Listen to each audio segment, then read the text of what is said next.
fighting. If you've got that God-sized hole inside of you, that man, some kids are 9 years old now and they're filling it with porn at 9 years old, and I'm probably even younger than that.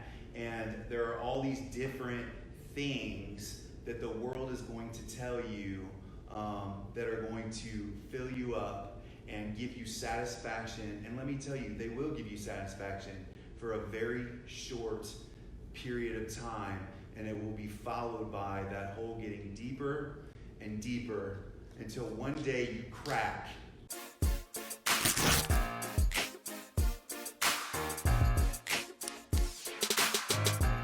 Ladies and gentlemen, what is going on? It is Friday evening. It's a little past 7 because we're on Facebook Live and we had a little bit of technical difficulties. But I want to take this moment to thank you, because if you are here, it is the place meant for you to be. I am Nathan. I am the eradicator, and I help you eradicate loneliness and eradicate labels. And by eradicating labels and loneliness, you know what you do? You increase hope. And that is what we are here to talk about today with my man, Chad Logan. Yes, sir. The founder, CEO, and chief center of the Hope Project. Chad, how are you? I'm good. We had to put that in there, definitely. Yeah, man. I mean, I hear you talk about that from stage every Monday. You say that, and I think that it's important. So, first and foremost, why don't you dive into a little bit about the Hope Project and how the idea came to you to get it started? Yeah. So my wife and I started the Hope Project in October of 2018. So we're a little under a year old, and we started the Hope Project because we just see a need in our community for the hope that Jesus Christ offers, and we believe that hope is what eradicates loneliness. That hope is what was brought to the world 2,000 years ago, and so we were no longer alone forever. And so that's kind of what we founded the Hope Project on. And one thing you'll hear around here a lot, and the reason I call myself the chief sinner is, every saint has a past and every sinner has a future. It's written on the back of our T-shirts, and we just try to always remember where we came from. And so we started this thing, and really kind of the basic idea of the Hope Project was to reach the drug addicts and alcoholics and their families, the people in and out of jail, the prostitutes, the gangbangers, the thugs, the people that society sometimes deems are unreachable. We just believe that they are reachable because I was one of those unreachable people. In 2011, I found myself in a detox center and then a rehab, broken, lonely, hopeless, in the dark, looking for just a glimmer of hope. I was a hopeless drug addict for 15 years, from the time I was 12 to 27, and so I needed that. I needed somebody to give me a hand up, not a hand out of the hopeless situation that I was living in. And fortunately, I had a sister that came around me and got me into detox, and then she helped me find a local recovery center, well, actually in Florence.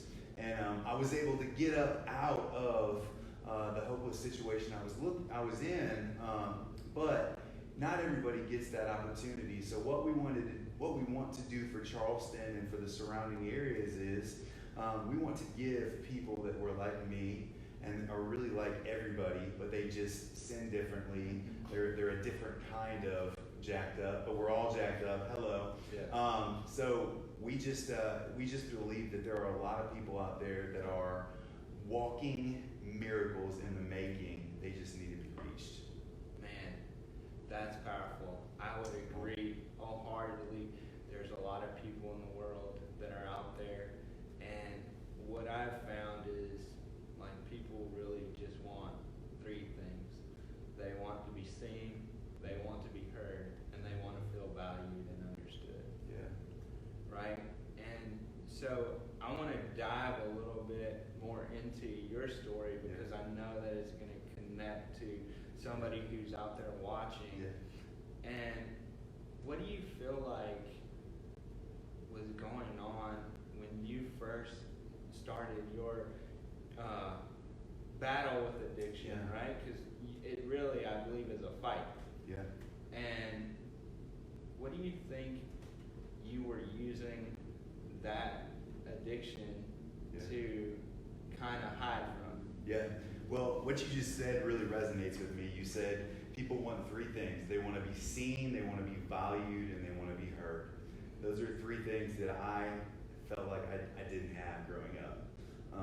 Grew up in a home where my dad was there, but not really there. And, he had parents that were abusive, they were alcoholics. Addiction runs really, really deep in my family. So it is a generational curse that's been passed down. So, had a father that was not present. And that started what I call, at a young age, a God-sized hole. And so what I think that God-sized hole is people need to be seen, heard, and loved, right? Mm-hmm. So that God-sized hole I was filling with when I was a kid was attention. Believe it or not, I was the class clown. No. No, not me, right? And so it started with that, and it was negative and positive attention. When I was a kid, I really kind of got off on, people giving me, making me feel seen and heard, whether it was good or bad. Yeah. And so that got me into trouble. And so when I was 12, I was in 5th grade. I remember I smoked my first joint and got real high off some of that good, and which is bad, but that's what they called it back then. Yeah. And I got drunk, and I remember thinking, wow, I have arrived. Like, this is awesome. This is what I've been looking for my whole life. Because up until that point, it started with kind of a fatherless home, and then my mom married a man who was an addict and was physically and emotionally abusive to me and my sister. And now this is another part of the generational curse. My mom comes from some alcoholics and stuff too. So you marry, you find the love that you think you deserve, and so that kind of perpetuated in my family. And so then I went to a church growing up, and I went to a church, and they did the best they could with church, but I really learned a lot of this is what I learned about God. Was church was a place you came to worship that principle in the sky that was ready to discipline you, and that I had to dress a certain way. Be perfect. I had to be perfect. Yeah. That was how I had to be seen in that church. I couldn't be seen for my insecurities and for the things that were going on in my life. So as I got into my high school years, and there was a youth leader in the church that found an interest in me. I later found out from a counselor, he actually preyed on me because he was a child molester, and they prey on kids that are from fatherless homes, and that's who they prey on, and so he molested me from the time I was probably 12 into early adulthood, and that made me feel sick too, because I didn't understand why that was happening. But again, I was being seen, I was being heard, I felt like I was being loved, but I was sick. And so that really jacked up all those that perfect storm kind of jacked up my thinking for, God, okay, this is what's happening in your church. This is what I have to do in church. I don't want any part of this thing. I don't want any part of church, because I got molested at church. I learned that church was a place that I had to have it all together. I learned that church was a place that I had to show everybody how great I was. And I was pissed off about that. Yeah. I was really mad about that. I want to take a minute right there, and I want to talk to the people who may be watching right now or may be watching on replay. Who can relate to that story? Yeah. Who can relate to that story? I know I absolutely, like, that idea of being perfect. It's so strong. It is. It's so strong, and it can turn so many people off that actually need church 100% in their life. They need, and like, I'm not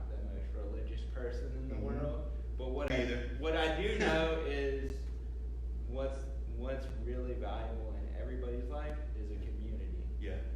Yep. But it's a community where you don't feel judged. Yeah. And you feel seen and heard for who you actually are, not who you're supposed to be. Yeah.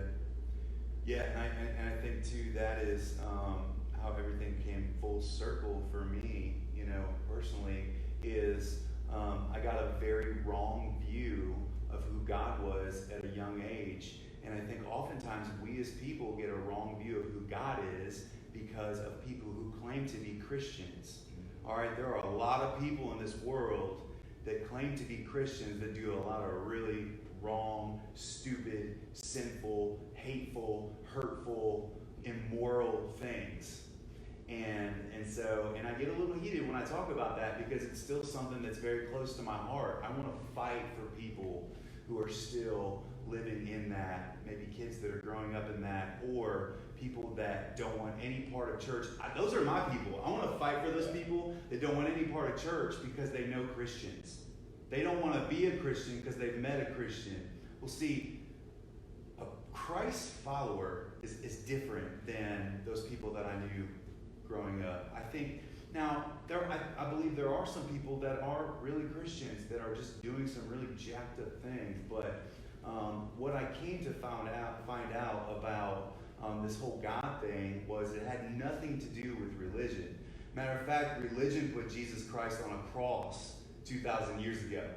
It got the Savior of the world crucified on a criminal's cross. And so what I learned was that everything that I ever did, everything that I ever was, everything that I was ever going to be was crucified on the criminal's cross 2,000 years ago, and that I could be raised to life in Jesus Christ, and that all that stuff that happened when I was a kid didn't matter.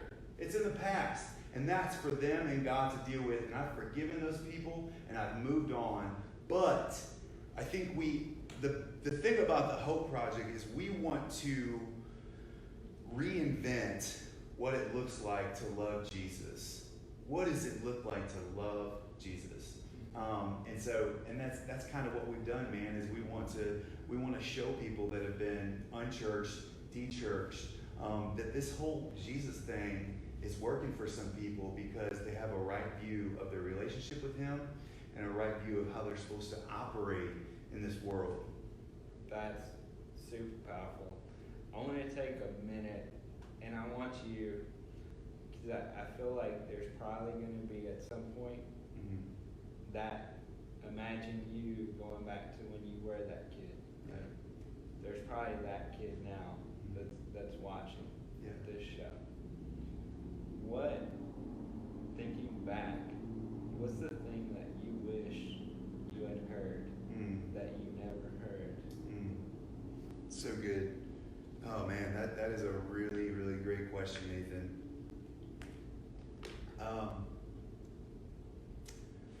I think what I would tell that kid is God sent Jesus for you to die for you because He loves you. And no person in this whole world can ever change that. And don't look at people and form your view of God. Because that was really kind of the crux of what I was dealing with when I was that age was I had a very real experience with Jesus when I was 12 years old.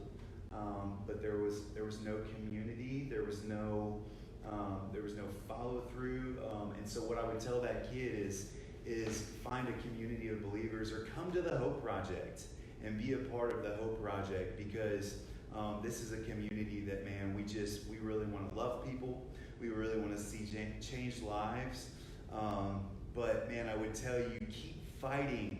If you've got that God-sized hole inside of you, that man, some kids are 9 years old now and they're filling it with porn at 9 years old, and I'm probably even younger than that. And there are all these different things that the world is going to tell you that are going to fill you up and give you satisfaction. And let me tell you, they will give you satisfaction for a very short period of time, and it will be followed by that hole getting deeper and deeper until one day you crack, and you're either gonna choose Jesus, or you're going to keep going deeper and deeper and deeper into that hole. And so I would tell you, this is the last, because this is a long answer, I know, but I would tell that kid that there is nothing in this world that will ever satisfy your soul like the power and the freedom that Jesus Christ offers, that God offers through Jesus Christ. And you know, you knew this interview was going to be about Jesus because that's who I am. You know, I'm not Jesus, but that is you know, that's who I want to get glory from this conversation, because I would not be sitting here. I would not have started the Hope Project. I would not have gotten sober. Everything that I've been able to accomplish has merely been because of the freedom that Jesus Christ has given me, the new life he's given me, man. The old me has been put to death, and I've been raised to life and with Jesus. And so I get that freedom today, and I get that joy today. And so we're always going to be looking for something to fill that God-sized hole. And I'll tell you, honestly, I still do when I turn away from Jesus. But nothing satisfies my soul like the love of Jesus Christ. Amazing. I know that's going to hit whoever that was. I hope so. Oh, there's no hope. That's going to hit the right person that is meant to. Man, I resonated with digging the hole, right? And being in the hole. So if you're somebody, and I'm thinking specifically like maybe it's your mom, maybe the people that are seeing the addiction from a different lens. Like it is impacting their life every day, even if it's not their direct struggle. What message do you have for them? So for the families of someone struggling with addiction, Yeah. I would say don't give up hope, but don't put your faith in your child or your loved one doing it on their own. Put your faith in the fact that Jesus Christ can do it through them.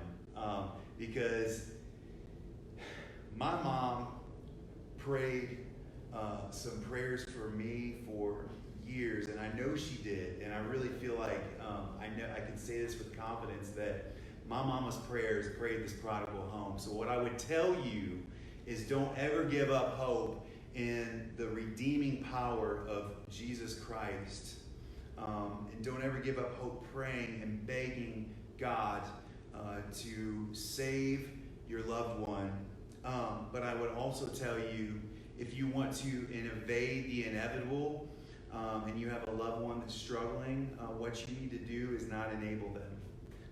That is one of the biggest things that I think that the families of alcoholics and addicts don't realize is what they choose to do is enable them by giving them food, giving them a place to stay, and we do that oftentimes for us. We do that because it makes us feel good, but what we don't realize is we're digging a grave for our loved one because we're enabling them to live out the same behaviors that are digging them deeper and deeper into a hole that is eventually going to kill them.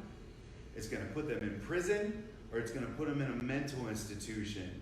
So what you have to do, and here's the thing, if you cut them off and something bad happens, it's not your fault. It's not your fault. And if something happens to them and you're helping them, it's not your fault. It is not your fault. But one thing I know about the families of people who are addicted are oftentimes they are as sick as, if not sicker, than the one who is addicted. So what I would tell you is this: start working on yourself, because you cannot fix them. You need to start looking in a mirror and figuring out what it is inside of you that you have to fix to get yourself well. And I say this out of love, brothers and sisters. I say this out of love because I'm not saying this to be mean. What I'm saying is you have to fix you first before you can do anything. And once you fix you, you won't enable them anymore because you'll be healthy enough not to. So, man, yeah, that whole just entered the airplane, and what do they tell you to do? You got to put your oxygen mask on before you can help anybody else. Yep, exactly.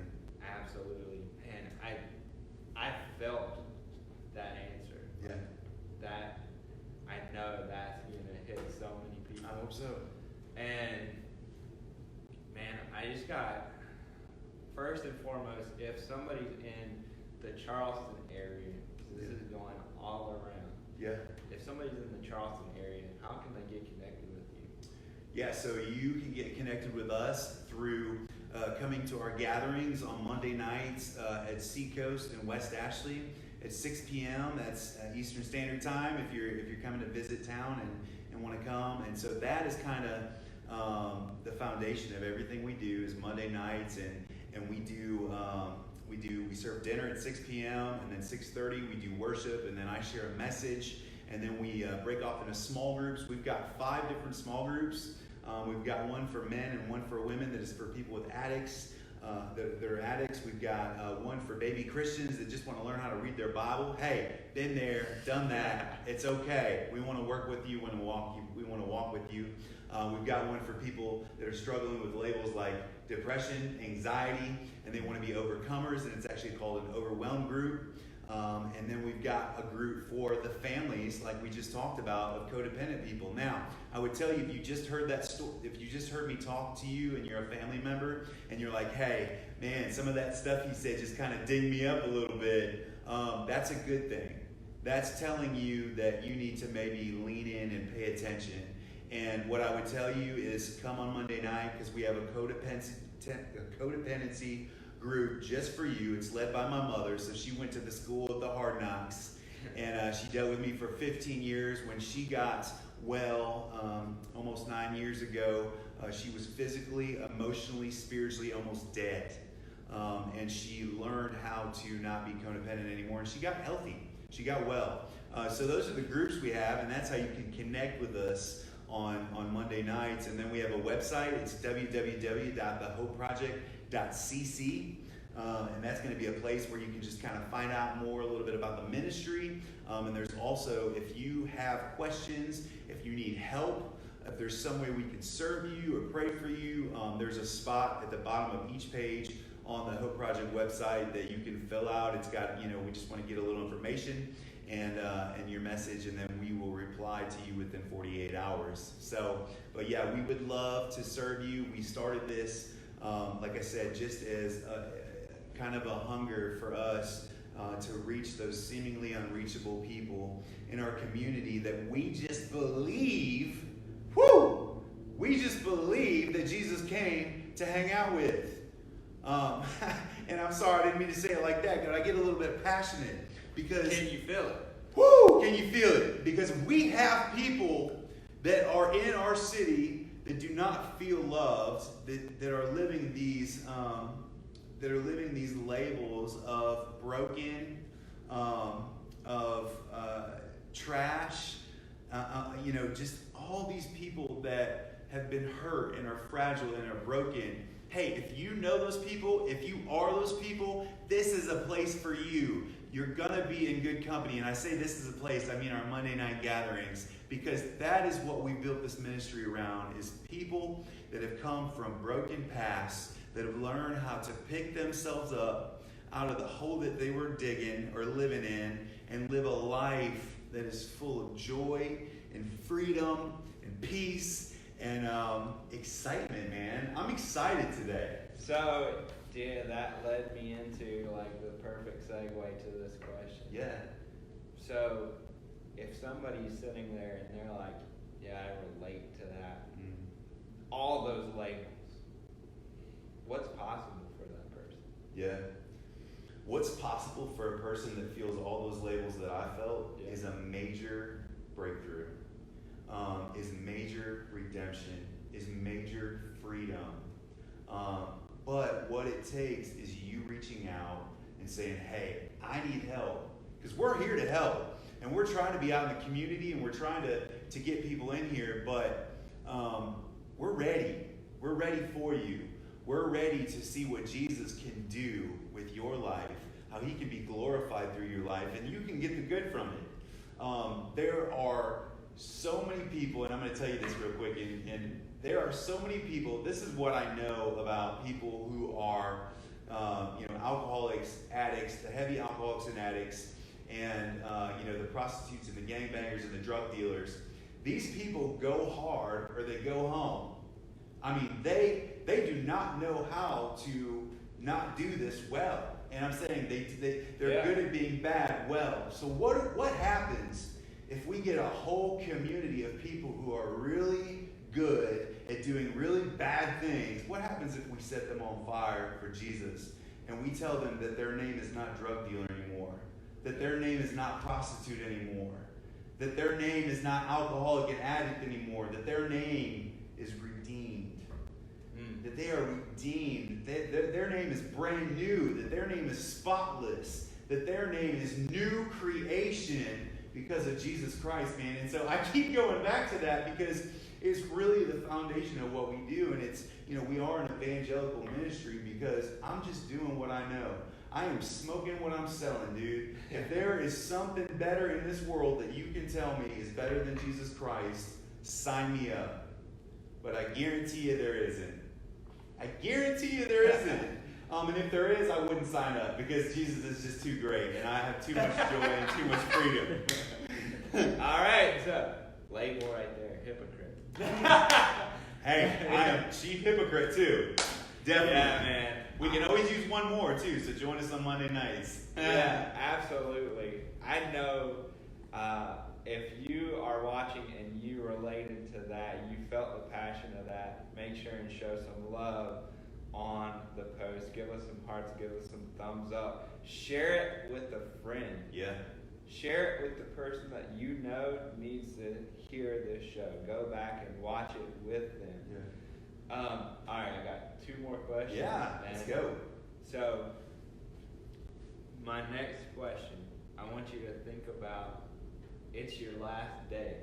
Yeah. You know that this is going to be it. Yeah.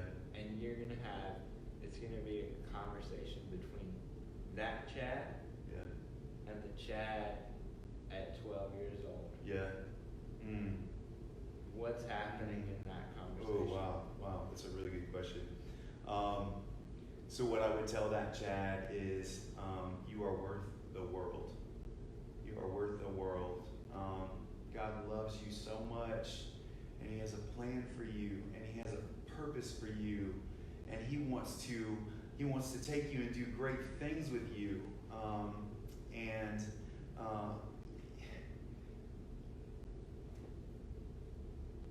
You yeah, man, you are worth so much more than letting yourself be used and doing the things that you're doing to get attention, to fill a God-sized hole. And I keep calling it a God-sized hole because it's a hole that was made for God. It's a hole in our soul that only God can fill. It's in our DNA. It's in every one of our DNA. And I would tell Chad, you are so loved. You are so loved. Even if no one in this world loves you, you've got the love of God. And the love of God and the connection with God is available to you through the blood of Jesus Christ and the empty tomb of Jesus Christ. And I would shake him. I would grab him and I would shake him like this. And I would say, wake up. Wake up. You got a long life to live. And, if this is round 2 for Chad, you may not make it through this one. Because as I was thinking about this interview today, I was thinking about some of the things that I allowed myself to go through in that 15-year span from the time I was 12-year-old Chad to 27-year-old Chad. Just having guns pulled on me and just being in really crazy situations that I'm so lucky I survived from, and I know now that it was the grace of God that let me get through it. But I would also tell Chad, hey, buckle up because you're hard-headed, and it's really going to take you seeing Jesus for yourself, probably for you to get this thing, because I was a hard-headed little kid. But find older men and older women that can be spiritual mommies and daddies for you. Lean into your mom. My mom was one of the most spiritual, Jesus loving people I know, and I didn't want anything to do with it because I was just a 12-year-old little rebellious kid. Yeah. But I would the number one thing I would tell him is, you are so loved by God. He has so much in store for you, and it doesn't matter what you do. He's just going to love you. All right. Before I ask the final question, is there anything that we didn't touch on that you want to leave the audience with here today? Yeah. Man, this has been great. And, I love what you're doing. I love Eradicate Loneliness. And you are an inspiration to me, man, because I see somebody like you in the world and somebody like me, and we're two guys that are, man, just trying to give some hope to people. I tell you what, I don't know about you, but I want to spend the rest of my life encouraging people and loving people, and letting people know that life can be so good even if it's not good all the time. Because here's the thing, man, my life, there's all kinds of crazy stuff that's happened. We've had crazy life events, but walking with Jesus, my life has been amazing, man, because I can have joy in all circumstances. And it's just anything that happens. So it's like, we are not our circumstances. Exactly. We are not our circumstances. And I always remember those labels that the Lord has put on me in those hard times. Redeemed, brand new. I'm not those things that I was anymore. Those things are crucified with Christ. And so, but back to you, I'm really thankful for you and just what you're doing, man, and for the impact you're having on our city and the country. And you're a beacon of hope, man, and you encourage me, and it's a real blessing to be in ministry with you. I feel like we're in ministry together, and so just super thankful for you, man, and just for your passion and your heart, and it's encouraging, brother. I appreciate that. Yeah. And to watch this, because I've only been a part of this for a very short time, to watch what's happening, it's amazing. And the great thing, right, is that I have the opportunity to reach people outside of Charleston. Yeah. But that doesn't mean if they're outside of Charleston that they can't benefit from this. Yeah, come on. Yeah, and we as you do, we live stream every Monday night at about 6:30. We live stream our services, so you can tune in live. We've got an amazing worship leader and team around her, and then the message, and so you can definitely get something out of that. And man, just to encourage some brothers and sisters, man, we would love for people that are already Christians to be a part of this as well. Man, just what we've seen God do since November, we've seen over 100 people cross from death to life and say yes to Jesus. We've seen 2 separate people who would consider themselves atheists now fully devoted followers of Jesus. People ask me, what do you do with those people that get saved? Well, they get baptized, and then the guy that was an atheist 6 months ago is now leading a small group for the Hope Project. So we just believe that Jesus can turn sinners to saints in a moment and do miraculous things through them. And so it's just powerful, man. And all glory to Him. We've got a whole team around the Hope Project that makes it happen every week. My wife and I had the vision and the heart to do this, and God's done it all, man. He's really done it all, and I think you could attribute some of the success of your organization to just the power of God. Yeah, absolutely. So here's how I end every episode, and it's this: what does no label defines me mean to you? Yeah. No label defines me means to me that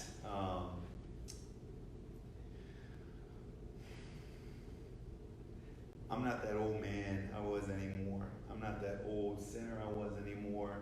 I'm not the person that I was from the time I was, a kid till I was 27. I am a brand new creation in Christ.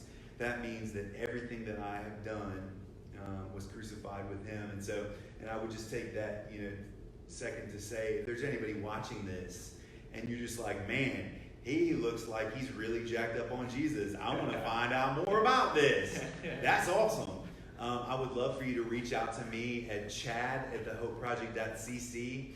Shoot me a message or shoot me your phone number, and I would love to connect with you or have one of our volunteers connect with you, man. And we'd love to talk with you about the plan of salvation. And basically all that is this man who was fully God and fully man came to the world 2,000 years ago. He lived a sinless life. He really died a criminal's death on the cross, and then was put into a tomb. After that, he rose after 3 days and ascended into heaven. But, after he rose from the tomb, over 500 people saw this man that was just crucified and put into a tomb 3 days ago, walking the earth, y'all. So I don't know how in 2019 there are still people that have questions that if Jesus was really God. But if you have questions, we want to be able to pray with you and help you walk through that. And really what it says in Romans 10:9, it says that if you confess with your mouth that Jesus Christ is Lord and believe in your heart that God raised him from the dead, you will be saved. It doesn't say if you go to church on Sunday and you do a lot of really good things and you give more and you do more and you serve. No, it doesn't say anything about that.